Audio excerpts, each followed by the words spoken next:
All right, today we're going to do an interest assessment, which is going to help you get excited about your class. And you can use this in every class that you take. It doesn't have to be just this one. So I'm going to make it a little bit broad, but I'm going to try to give some specific ideas based on things that are true about my classes. So why are we going to do this? Well, you should care if you're interested because interest helps with motivation.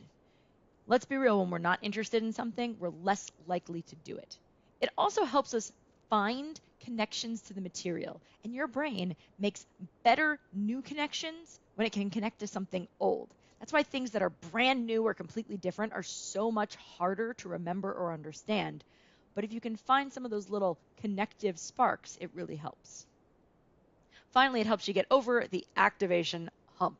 Let's be real, when you want to do something new that seems a little tough or you're unsure about, it can be hard to just get started. But once you get started, it's a little bit easier. Once you get a little bit excited about something, then you can take the steps you need and then rolls downhill from there. Just like this figure that comes from biology that shows when a process is going to happen in chemistry, it sometimes has a lot of activation energy, but if you do something like provide an enzyme, it helps make it easier. Well, interest is an enzyme for college classes. It will help you get things done. So how are we going to do this? We're going to ask ourselves 4 questions. Why are you in this class? When will you use this information in your future career? Where can you apply this to class material to your life now? What types of activities related to this class are things you enjoy? So first of all, why are you in this class? Take a moment and really think about that. Did you pick this class, or is it simply required for your major? Is it a gen ed requirement, or is it within your more directed area? Did you pick it because you like the subject, you had a choice of this class over another one, or to learn something in particular?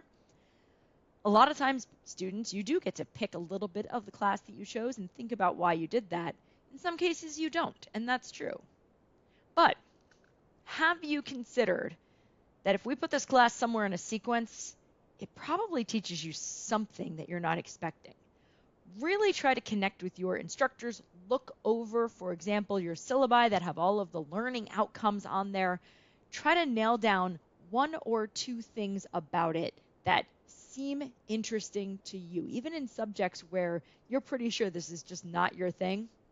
You can probably find something that quirks your curiosity or makes you go, huh, I did always wonder about that.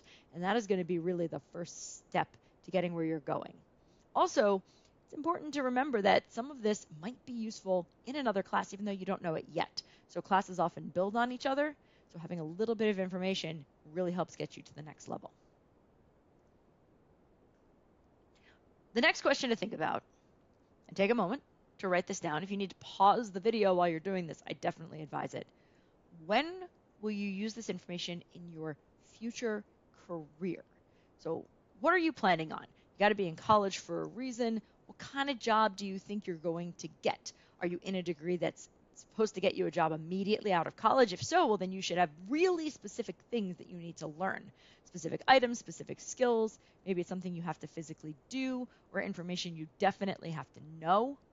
But even if you're looking at transfer or you're still kind of general education and trying to figure it out, there are some general skills that are important no matter where you are or what you're doing. So have you considered, for example, that some of the key things employers are looking for are not specific skills? They're general things like problem solving. And every class is going to teach you how to solve some type of a problem in a different context. The more different context you get for solving problems, the better at it you'll be. Employers really want students who are good at communication. What kind of communication skills might you learn? Is it a class with a discussion? Is it a class with an oral presentation? Is it a class with a written paper? Are you going to learn to write in different styles? All of that is super helpful and will be helpful in any job you think you want to have. If you're not sure, definitely ask your instructor if they used the stuff from this class in any of their jobs, because sometimes you'll get some ideas from that. Next is, where can you apply this class material to your life right now?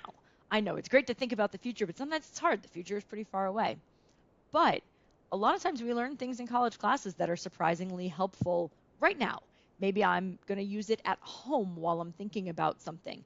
I might be able to use some of this information while cooking or while cleaning or while shopping.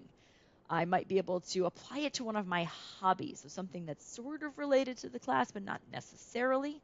And some of those things are, again, skills and ideas. Different aspects of geometry and math have often been related to many different hobbies that you wouldn't expect. Understanding a little bit about money or the economy can be important to almost anybody who is living in the world and trying to do any finances. You can think about what's happening with any form of current events. History helps us learn about current events. Science often relates to current events. There are so many different classes that can really relate to what you're doing that you could probably find some connections between what this is and what's happening around you. And it's good to understand the world around you just a little bit.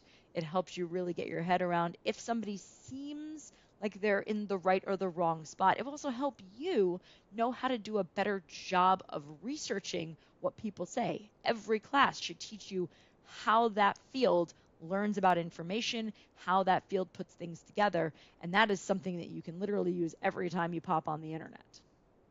Finally, what types of activities related to this class are things you enjoy? If you really cannot get your head around the material side and you're like, I just absolutely despise every form of chemistry that exists, which I promise you'll like some of it eventually, but focus on the activities you might do.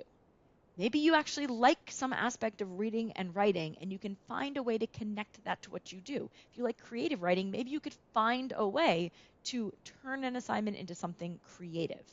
Maybe you like to solve problems or puzzles. You could find a way to connect the material you're doing as a puzzle or as a game. Readjusting in your head how it's working can really help you. If you really like to be creative, you can almost always find a way to do something creative in a class. Make a design out of something, make a story, make a song, make a little guy, make a cartoon. If you like to create digital media, there's always places for digital media. Create a website. Help other people learn how to connect with the material. Teaching somebody else something can really help you find a way to connect to it. And don't be afraid to ask about these different things. If you don't see one of them immediately, ask your instructor, see what you can find. Consider as much different ideas, relationships, media, ways you can connect as possible. It's really going to help you get involved and not lose track of a class before it's too late to come back from. So do your best, have fun, try to find something interesting. I promise it's possible.